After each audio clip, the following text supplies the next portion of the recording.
Well, in high school, I self-harmed. It's been 4 years since I have done that.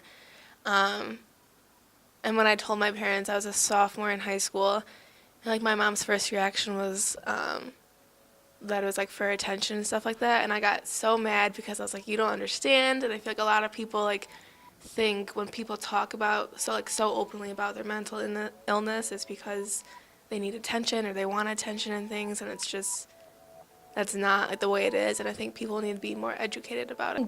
I think in this society, everybody has a little bit of room to be different and be weird. But when you have a mental illness and a disability, all of that room is taken up. And you have to just work at being completely normal and not showing that these things affect you. Otherwise, you are going to be dropped even lower than people already see you on a daily basis. Enough people take it seriously. Like there have been times where I've reached out for help and they just don't respond how they should. So I think people need to be more educated about how to like properly respond and like help people get help.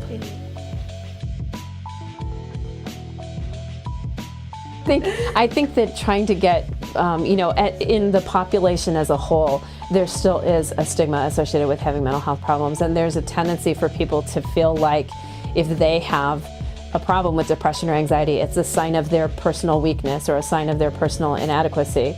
And actually, if you look at national statistics, about half of the population does have, some sort of a mental health issue at some point in their life, and half of the population doesn't. And I think for the half that doesn't, because the half that does often is reluctant to admit it, some of the half that doesn't still does see it as a negative thing, and maybe isn't as accepting or isn't as understanding, because that's not something they personally have experienced. So I definitely think that that we're still working to reduce the stigma, and we're still working to get people to be more understanding.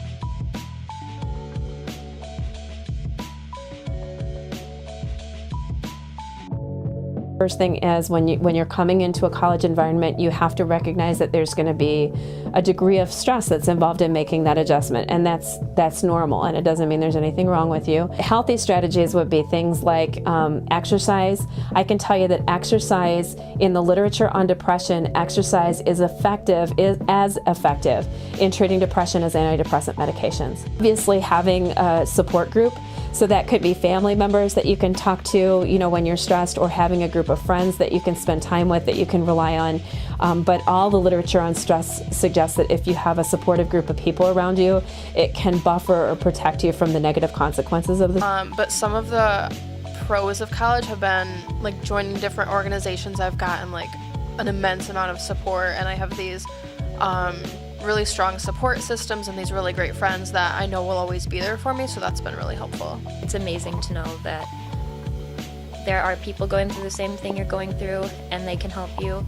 And there are also people not going through the same thing you're going through who are willing to help you. Having friends in the same situation as me has definitely helped, because they know how to care for me and support me and be there for me, because they have a lot of the time have similar needs to my own, so they know how to help me deal with it, and then I can kind of do the same. I think my high school self would be like very proud of myself of where I am now.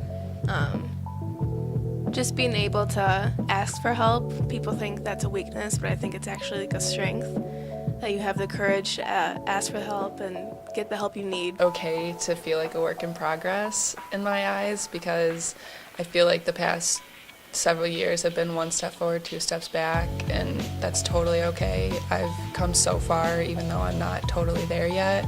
I'm well on my way, and I know that I can do it eventually. So it's okay to, feel like you're not completely there yet, or you're still a work in progress, because if you have the resources, you'll get there one day.